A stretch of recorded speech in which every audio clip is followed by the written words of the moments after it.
പ്രതികാരം ചെയ്യാൻ പിണറായിയെ കഴിഞ്ഞേ ആളുള്ളൂ എന്ന് CPM-ലുള്ളവർക്കും അറിയാം, സർക്കാരിൽ ഉള്ളവർക്കും അറിയാം, ജനങ്ങൾക്കും അറിയാം. ഡോക്ടർ ബി അശോക് IAS അദ്ദേഹത്തെ സസ്പെൻഡ് ചെയ്തിരിക്കുന്നു. മാധ്യമങ്ങളിൽ വന്ന് എന്തൊക്കെയോ തുറന്നു പറഞ്ഞു എന്നാണ് പറയുന്നത്. തീർച്ചയായിട്ടും അദ്ദേഹം തുറന്നു പറഞ്ഞ കാര്യങ്ങളൊക്കെ തന്നെ വാസ്തവങ്ങളാണ്, സത്യങ്ങളാണ്, ജനഹിതമായ കാര്യങ്ങളാണ്. സർക്കാരിൻ്റെ കെടുകാര്യസ്ഥത, സർക്കാരിൻ്റെ ജനവിരുദ്ധ നയങ്ങൾ, തന്നിഷ്ടങ്ങൾ, ധൂർത്ത്, ഇതിനെക്കുറിച്ചൊക്കെ തന്നെ വളരെ സാങ്കേതികമായിട്ടാണ് വിവിധ മാധ്യമങ്ങളിലൂടെ ഡോക്ടർ ബി അശോക് സംസാരിച്ചത്. അദ്ദേഹത്തെ സസ്പെൻഡ് ചെയ്ത കഴിഞ്ഞ ദിവസം അദ്ദേഹം വൈകുന്നേരം ഒരു മാധ്യമത്തോട് ചില കാര്യങ്ങൾ കൂടി തുറന്നു പറഞ്ഞു.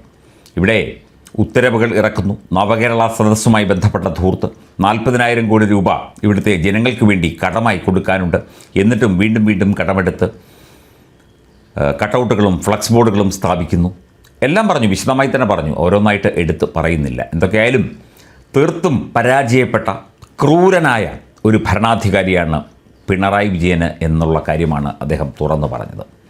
തീർച്ചയായിട്ടും കേരളത്തിലെ ജനങ്ങൾക്കത് മനസ്സിലായിട്ടുണ്ട്.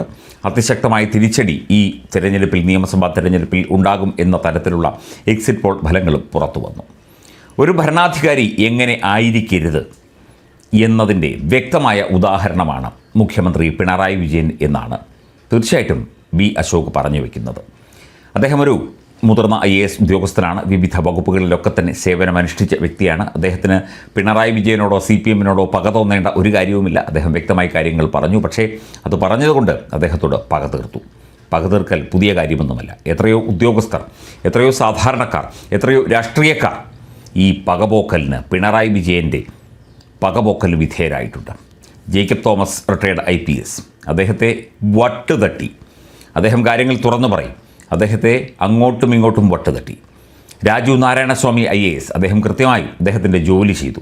അദ്ദേഹത്തെയും ഇട്ട് വട്ടുതട്ടി. അദ്ദേഹത്തെ ചെയ്യാവുന്നതിൻ്റെ ദ്രോഹം മുഴുവൻ ചെയ്തു. അതുപോലെ തന്നെ ജേക്കബ് തോമസിനെയും അങ്ങനെ തന്നെ ചെയ്തു. അങ്ങനെ എത്രയോ ഉദ്യോഗസ്ഥർ. മാത്രമല്ല പിണറായി വിജയൻ്റെ സ്തുതിപാഠകരായ കുറേ ഉദ്യോഗസ്ഥരുണ്ട്. KM എബ്രഹാം ഉൾപ്പെടെയുള്ള ആളുകൾ, അവർക്കൊക്കെ പട്ട് പരവതാനി വിരിച്ചു കൊടുത്ത് റിട്ടയർഡായിട്ടും പിന്നെയും പിടിച്ച് ലക്ഷങ്ങൾ ശമ്പളം കൊടുത്ത് ജോലിക്ക് ഇരുത്തിയിരിക്കുന്നു. പണ്ടുകാലത്ത് പറയാറുണ്ട്, രാമായണത്തിലെ ഒരു ശീലമായിട്ട്, ജയ ജയ രാവണ ലങ്കാപതേ എന്ന് പറഞ്ഞുകൊണ്ടേയിരിക്കണം. അതായത് എന്ത് ചെയ്താലും, തമ്പുരാൻ എന്ത് ചെയ്താലും, രാജാവ് എന്ത് ചെയ്താലും അതിനെ പുകഴ്ത്തിക്കൊണ്ടിരിക്കണം. രാജാവ് എന്ത് തോന്നിയാസം കാണിച്ചാലും, എന്ത് ചെറ്റത്തരം കാണിച്ചാലും അതിനെയൊക്കെ തന്നെ നന്നായി എന്ന് പറഞ്ഞ് പുകഴ്ത്തിക്കൊണ്ട് വാലേ നടക്കണം. എങ്കിൽ അവൻ നല്ലവനായി. രാജാവ് നഗ്നനാണ് എന്നേ ഉറക്കെ വിളിച്ചു പറയുന്നവൻ, അവന് സസ്പെൻഷൻ കിട്ടും, ഡിസ്മിസൽ കിട്ടും, ഇൻക്രിമെൻ്റ് കട്ട് ചെയ്യും, തരം താഴ്ത്തും, അങ്ങനെ എന്തും കാണിക്കും. പക വീട്ടാൻ പിണറായി വിജയനെ കഴിഞ്ഞേ ആളുള്ളൂ എന്നതിൻ്റെ കൃത്യമായ ഉദാഹരണമാണ്, അല്ലെങ്കിൽ കൃത്യമായ ആ ഒരു നടപടിയാണ് കഴിഞ്ഞ ദിവസം ഉണ്ടായത്. ഇതിപ്പോൾ പോകാൻ നേരത്ത് എല്ലാം തീർത്ത്, പകയും തീർത്ത്, ചെയ്യാവുന്ന കാര്യങ്ങളൊക്കെ തന്നെ ജനങ്ങളോട് ചെയ്ത് അങ്ങ് ഇറങ്ങിപ്പോകാം, ഖജനാവ് കാലിയാക്കാനൊന്നുമില്ല, കാലിയാണ്, അങ്ങ് ഇറങ്ങിപ്പോകാം എന്നുള്ള ഒരു ധാരണയിലാണ് CPM നേതൃത്വം നൽകുന്ന പിണറായി സർക്കാർ ഇപ്പോൾ നിൽക്കുന്നത്. ആ അവസ്ഥയാണ് ഇത്. മെയ് 20 വരെ ഇത് തുടരും. ഇതിനകം കേസെടുക്കാവുന്നവർക്കെതിരെയൊക്കെ കേസെടുക്കും. സസ്പെൻഡ് ചെയ്യാൻ പറ്റുന്നവരെയൊക്കെ സസ്പെൻഡ് ചെയ്യും. ട്രാൻസ്ഫർ ചെയ്യാൻ പറ്റുന്നവരെയൊക്കെ ട്രാൻസ്ഫർ ചെയ്യും.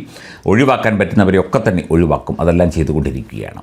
പക തീർക്കൽ തുടരും എന്ന് തന്നെയാണ് ഇപ്പോൾ റിപ്പോർട്ടുകൾ പുറത്തു വരുന്നത്.